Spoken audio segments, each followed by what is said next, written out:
بھائیوں کی یکجہتی، ان کے ساتھ یکجہتی کا اظہار کرنے نکلے ہیں، میں گلہائے عقیدت پیش کرنے کے لیے محترم جناب مفتی مطلوب احمد صاحب سے گزارش کروں گا کہ چند اشعار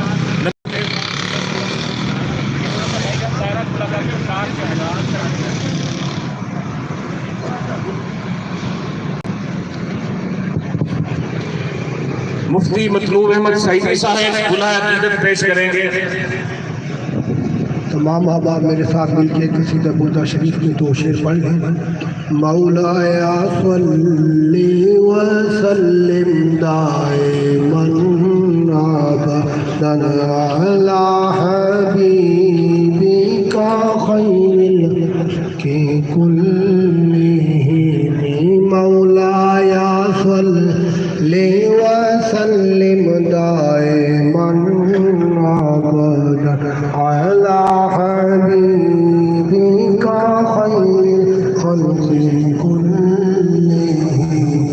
محمد سید الکونین والثقلین، محمد سید الکونین والثقلین والفریقین العرب ومن عجم۔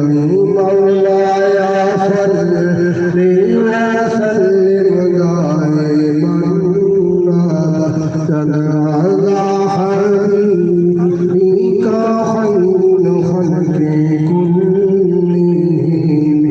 یا ربی بالمصطفیٰ بلغ مقاصدنا، یا ربی بالمصطفیٰ بلغ مقاصدنا واغفر لنا ما مضى یا واسع الکرم۔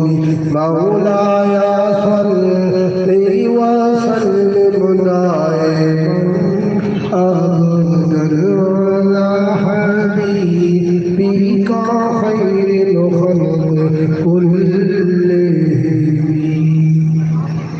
جزاک اللہ۔ انجمن تاجران کے رہنما محترم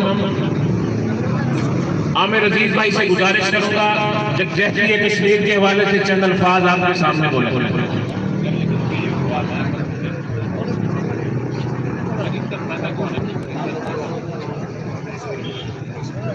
بسم اللہ الرحمن الرحیم۔ کشمیریوں کے ساتھ اظہار یکجہتی کے لیے ہم جماعت اسلامی کے ساتھ ہیں اور انشاءاللہ ہر قدم ان کے ساتھ رہیں گے۔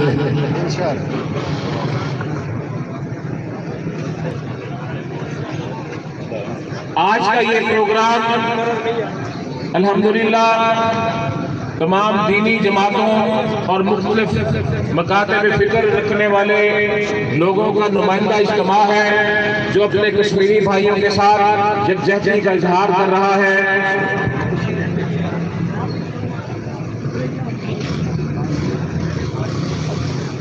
انٹرنیشنل ہیومن رائٹس موومنٹ کے ڈسٹرکٹ چیئرمین بشیر احمد صاحب سے گزارش کروں گا کہ وہ آپ سے مخاطب ہوں۔ السلام علیکم۔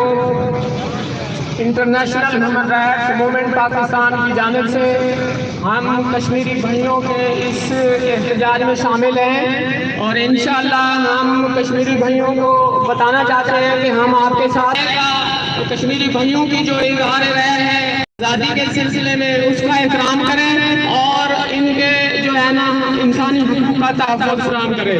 بہت شکریہ۔ Bashir Ahmad divisional chairman Bahawalpur. جزاک اللہ۔ تھوڑا سا سامنے کھڑے ہونے والے لوگوں سے گزارش کروں گا کہ آپ اگر دائرہ وسیع کر لیں گے، ایک تو آواز ہماری آمد الناس تک پہنچے گی اور دوسرے نمبر پہ یہ جو ہمارا پیغام ہے سامنے بینر کی صورت میں یہ آنے والے تمام لوگ اس کو پڑھ سکیں گے۔